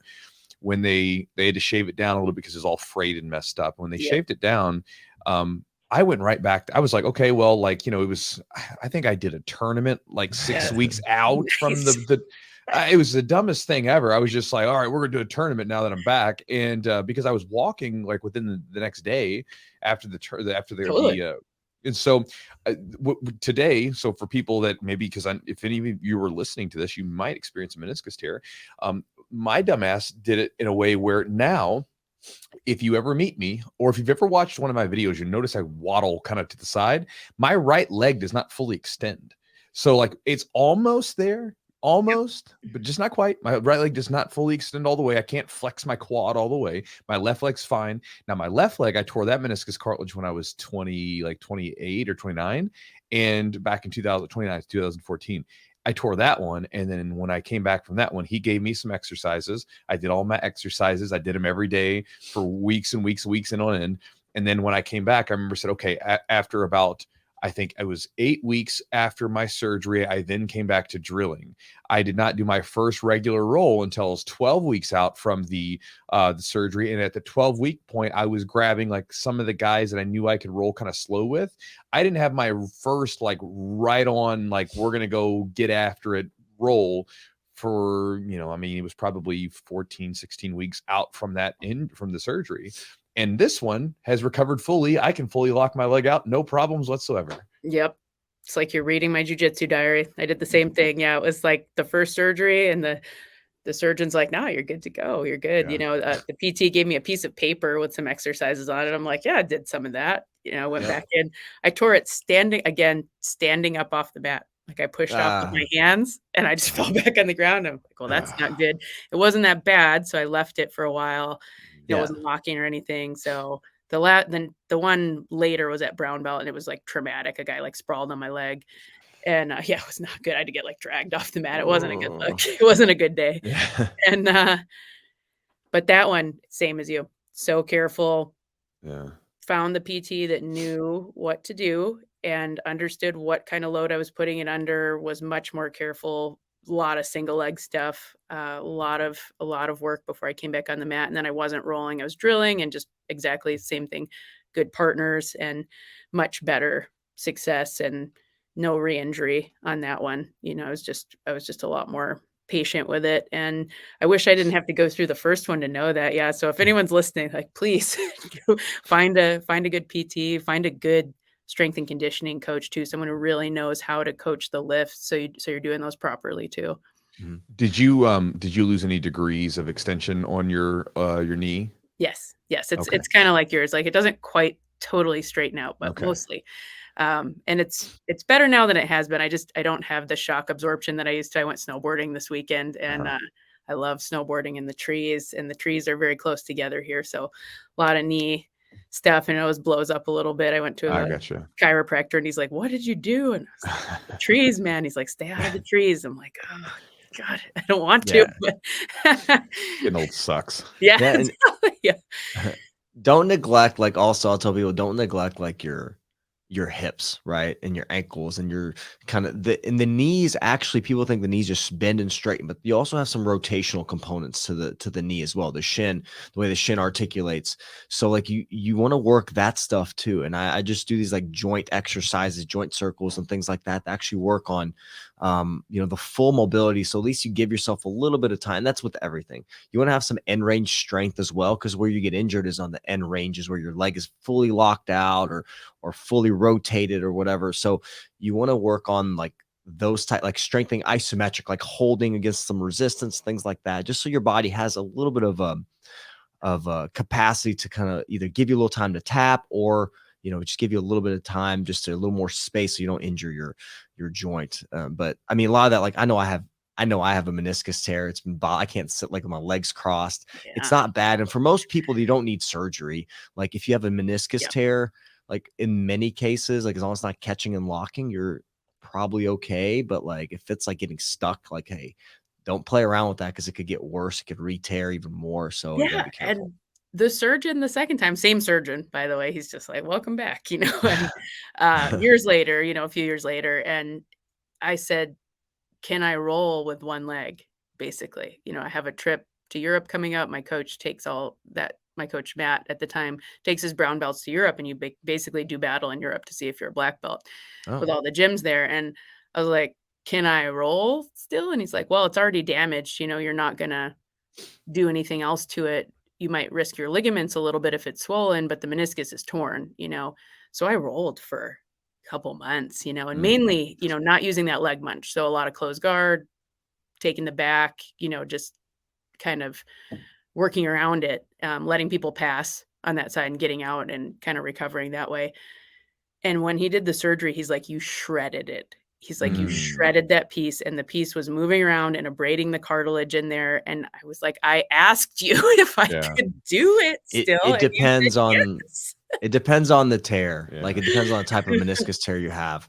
And, yeah, it's just you see, that's not knowing your population. It's not knowing, like, you're telling somebody in jujitsu, all they wanna hear is, "I can go back." They Yeah, don't care. yeah. That's all they wanna hear, and they will go back, and they will go back at it, like, 100% every day because 'cause they're trying to make up for lost time. And it's like, that's Yeah, it was exactly like what you don't wanna do. I just wore But a brace and it was still he's like, "We had to cut the whole piece out." I don't think yeah, he would have been able to save it anyway, but it did some damage to my upper and lower cartilage that probably Yeah. didn't need he had to shave cartilage. I lost cartilage that I probably wouldn't have if I no, had no. understood. So, yeah, that was I Well, just it's yeah. also the doctor not knowing, like, they're just like, "Oh, whatever, just go Well, go like, just go you do wanna go I was in my roll, but it'll be 30s. fine." Yeah. yeah, I mean, it'll he's like, "I'll get you in here. We'll go ahead and, I want you to take out a big chunk of that cartilage there. Let's go ahead and get you scheduled for a knee replacement in about 20 years and, keep the business going." you are on the fast track. Basically, there's a doctor that I kind of talked to, and he's like, once you get your meniscus shaved off, like you're just starting the clock on a knee replacement. But Ugh. but Maybe, hey, there's other Leah, things. maybe like whenever we're going in there, maybe we can get like a sort of a buy one, get two sort of thing. Yeah. Like I get maybe we can get a BOGO, like buy one, get one free. No. I'm hopeful, and I might try to do some stem cells before Yeah. that. Mhm. I asked the doctor at the time, and this was, 10 plus years ago now, and I said, "I read this study," because I was a biology major. I read this study where they're using stem cells, and the goats regrew their meniscus with the stem Mhm. cells, and he's like, "You are not a goat. You are not." He's like, But I'm a "That's." mammal.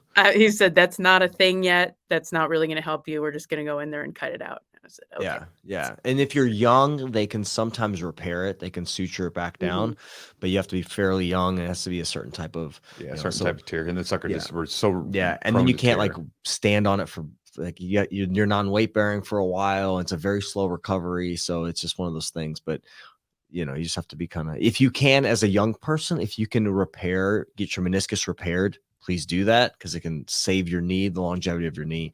Most people like, well, I can just get it clean, like shaved off, and I can go back to. And it is, the recovery is significantly faster, but not Well, always the best. Long term is not the best. your knee never goes back to the same once you've had surgery on it. They act like going in to clean some of it out isn't a big deal, and Mhm. I would say avoid it as long as you can, you know? Yeah. What I was going to ask you, say you travel a lot. What do you do for work besides Um, like training jiu-jitsu? I'm a full-time jiu-jitsu coach at Straight Blast Gym in Montana. Oh, So so that's it. yeah. What So were you doing you don't before? do the Forest Ranger stuff anymore? No, I Okay. stopped. So I was a ranger in Alaska, and then in Montana, in Alaska, I was a sea kayak ranger, and I did a lot of environmental education. We would board cruise ships that came through misty fjords in Alaska, and then I would come down to Montana and do avalanche safety education, and sometimes get to go out with the avalanche rangers. So there was kind of a field component to both, which I really enjoyed. And my background was in science teaching. I did classroom education for a little while, so I was a high school science teacher. Wasn't a great fit for me.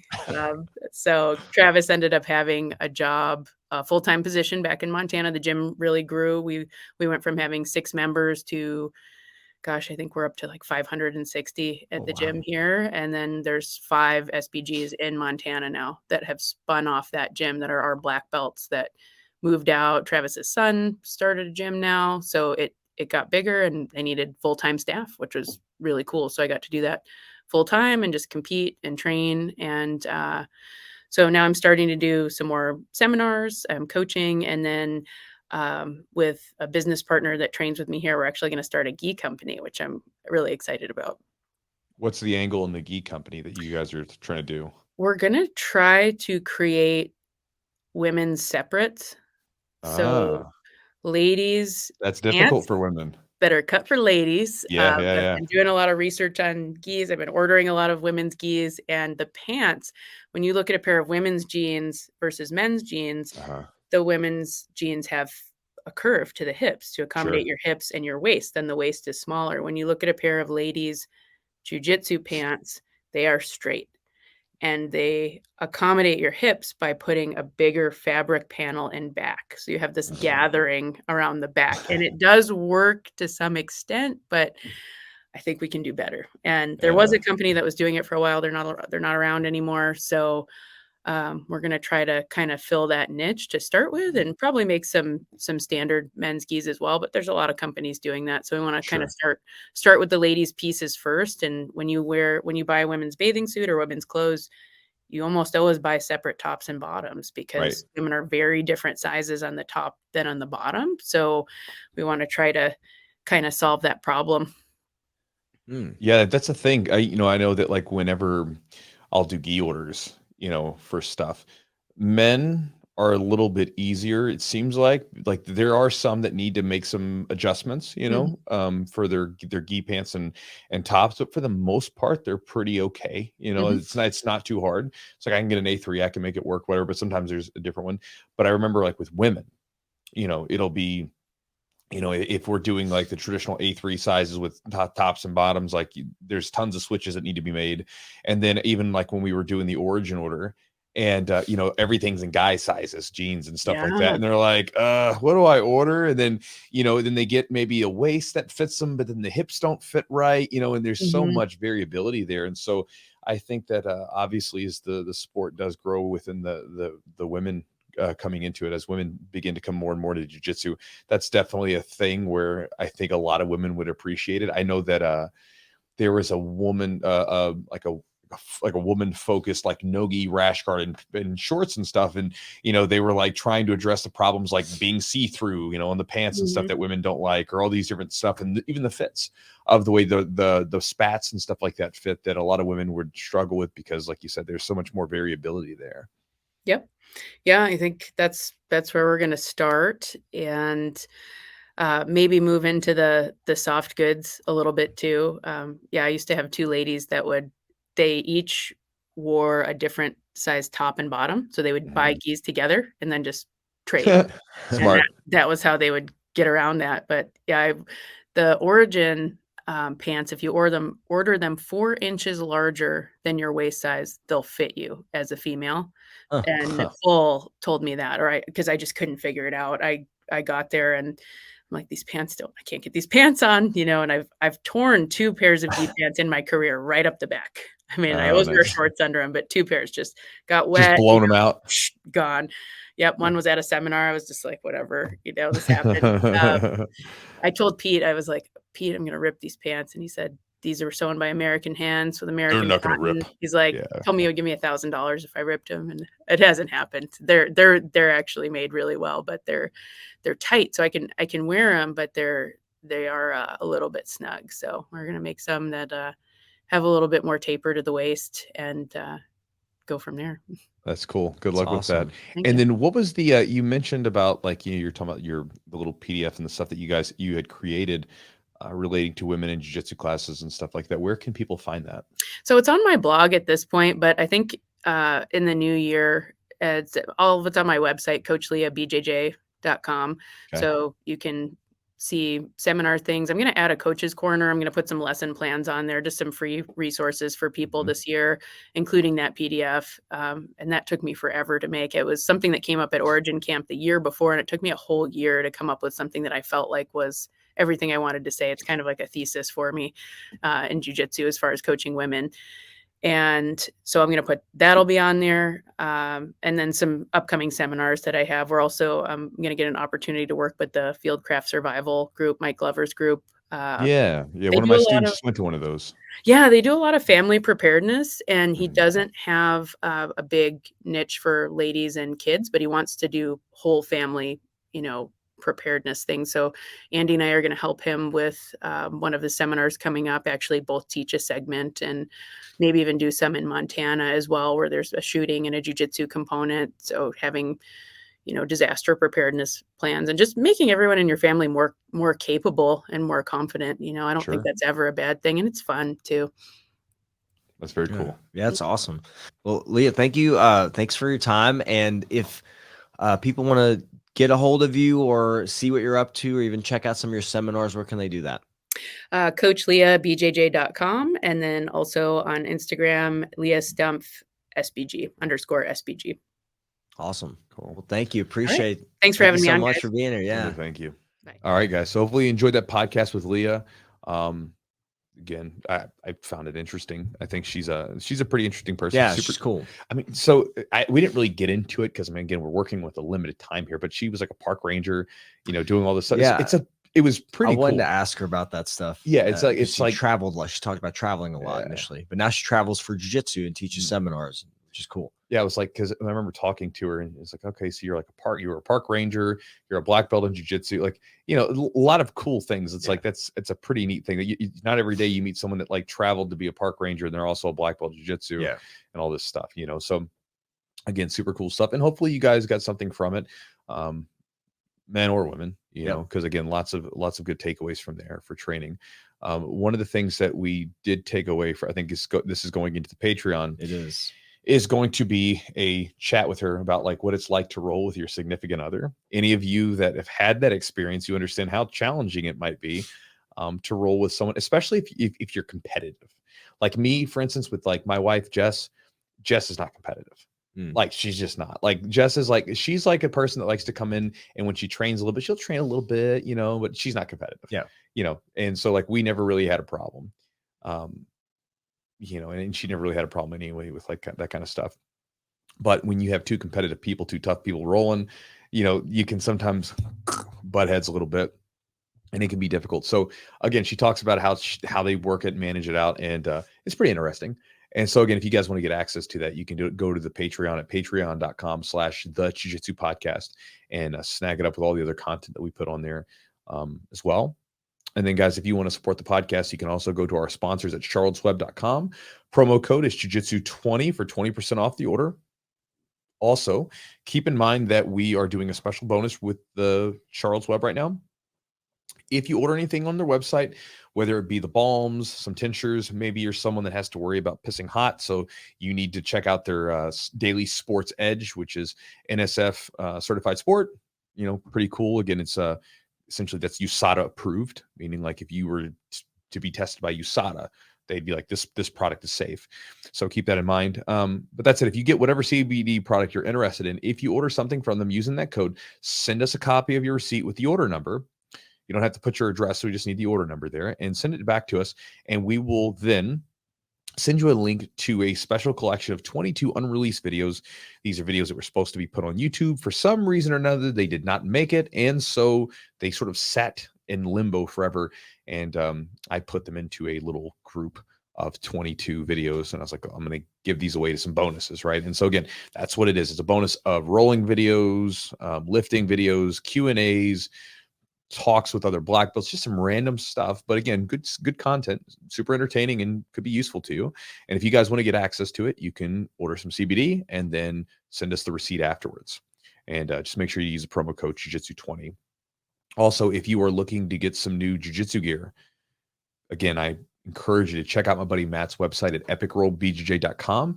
Epic Roll is a Jiu-Jitsu brand company made by a black belt in Jiu-Jitsu for other Jiu-Jitsu practitioners. And again, that may not seem important to you, but for me, I like being able to support someone directly that I know is cool, is a good guy, who is trying to do well by the sport, and again, tries to put out a good product.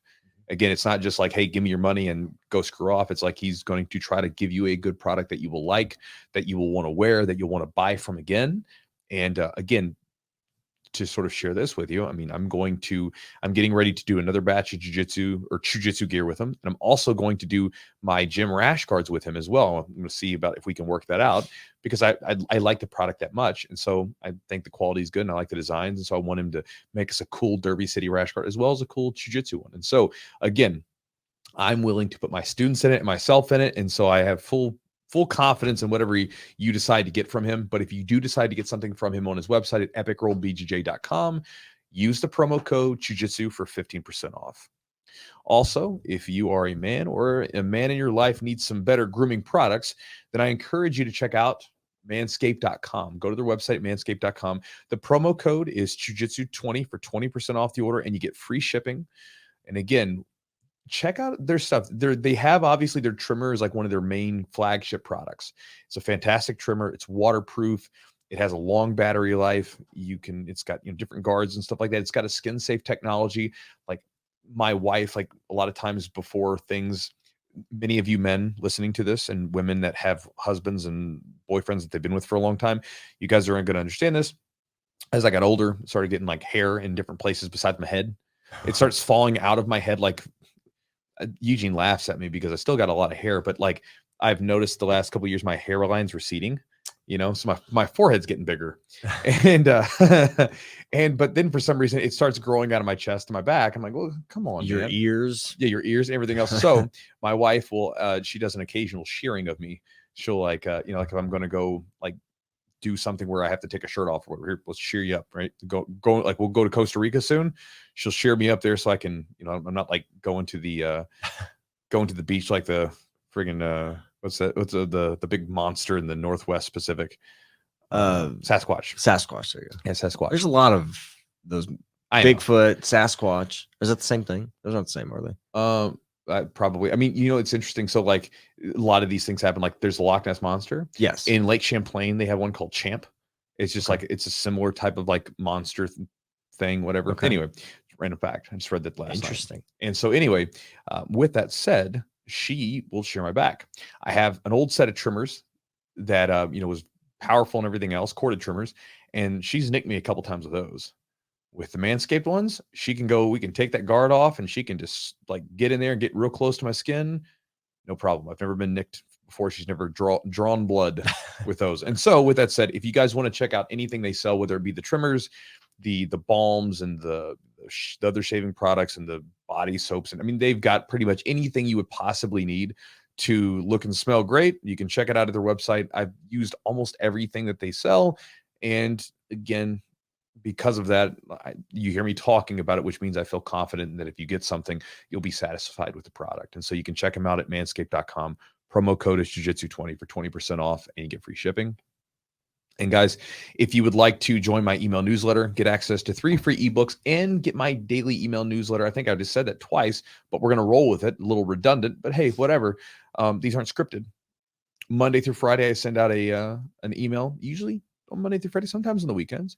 And again, thousands of people, I think somewhere above 40,000, 50,000. It's crazy. Read it every morning. There's a lot of folks. Read every morning. I just got an email, I just got a response today where a guy, he took a screenshot of it, put it up on Instagram, and was like, this is why I read this email every day. And I try to put little nuggets of wisdom, and sure, just like everything else, I will have little like offers throwing out there because again, if I have cool stuff, I like sharing it with people, whatever, you know? And so again, if you want to check it out, go to my website at chewjitsu.net/join JOIN. And when you go there, you know, you do the thing, man. You know what I mean? Yeah, that's right. Yeah. Do it. Get it. Hey, but I'll tell you guys this. I did that because we did the best deals. Did we do that earlier? I don't know. We did that one of the I can't remember podcasts. I can't remember it. So I was just trying to make it even. I will tell you guys this. With people always ask, like, when are the gis coming out? When's the rash guards? When's all this stuff? What to find it, to get to know first? When's like the jiu-jitsu camps? If you want to know when all that stuff's coming out, you want to know one place to get it that you're going to get first is going to be on the email list. And I enjoy reading the emails. I don't want to tell Chewy to his face, but yeah. I read the emails. I enjoy them. And like, it's just like, usually I'll learn something every time. You know, I've talked to you for hours upon hours at this point. And like, I think it's just good thing to read. You expect them Monday through Friday. Sometimes get a little bonus on Saturday or Sunday, but like, usually if you want to know what's going on in the Jiu-Jitsu universe, man, you go on the email list. And sometimes I'll share random stuff like, Monday of this past week, I shared a really random fact with people and connected it to jiu-jitsu. You're good at that. Which was about the croissant. That's the croissant. And you're a strange bird. You are. I am. But so I love random. So I'm like one of those people, like one of my favorite things is like little random facts, especially facts that you think you probably knew, but you don't. And so like you listening to it, we're going to end today's podcast with a random fact. Cool. Thank you for sticking around. If you're still here, you're going to get learned now. So if I asked you, I said, hey, listen, where did the croissant, or if you're, French, the croissant, where did that originate from? Where did it come from? Your gut instinct is France. I'm going to say Africa. I'm trying to guess. Your gut instinct is France because you're probably thinking, well, it's French, but then you probably know that it's not France because I'm asking you this question. Right. And so giving you such an obvious answer would seem, not a good idea. It's definitely not Africa. And so it's actually from Austria. Okay. So I did. Yeah. Yeah. So Austria, it started in Austria as the Kipferl. Probably not saying it correctly, probably Americanizing that a bit, but basically it was a crescent-shaped pastry.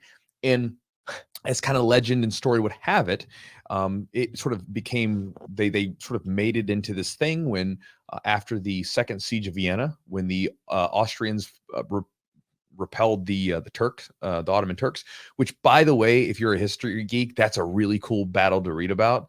Like, I mean, it's got everything. Like basically the cities coming down, and then all of a sudden you have the what is it? The Polish winged hussars right there, or the Polish winged cavalry. They made a movie about this. I don't know, but I've read a couple books on it. But they have this cavalry charge with these guys that are wearing these big winged uniforms. So you got they look like angels coming in to save the day, and they were. So anyway, you can check it out. It's a really cool battle to read about, and it's considered to be one of the more decisive battles of Western history, because it basically stopped the sort of advancement of basically sort of the Islamic Caliphate into Europe. So it's super interesting stuff. But anyway, afterwards, to commemorate their win, they made a crescent-shaped pastry, because they had the crescent moon of the Ottomans, right? The crescent-shaped pastry. And they had that, and then eventually it made its way to France, and then it became this that flaky pastry that we all know about it. But it started in Austria. So, random fact for you today. Chewy. And if you're a history geek, you might have something new to go learn about. So now this is a good time to tell people we're going to be transitioning to the Jiu-Jitsu history podcast now. That's what's going to be. Oh, that'd be terrible. Yeah, well, that'd be terrible. We're not doing that. Yeah, there's plenty of history podcasts that do. We got some cool stuff in the works. So yeah. So anyway, guys, hopefully you guys are doing really well. I believe this is the first podcast of the new year, and happy new year, happy holidays, and hope your new year's going really well. And we will talk to you guys next week.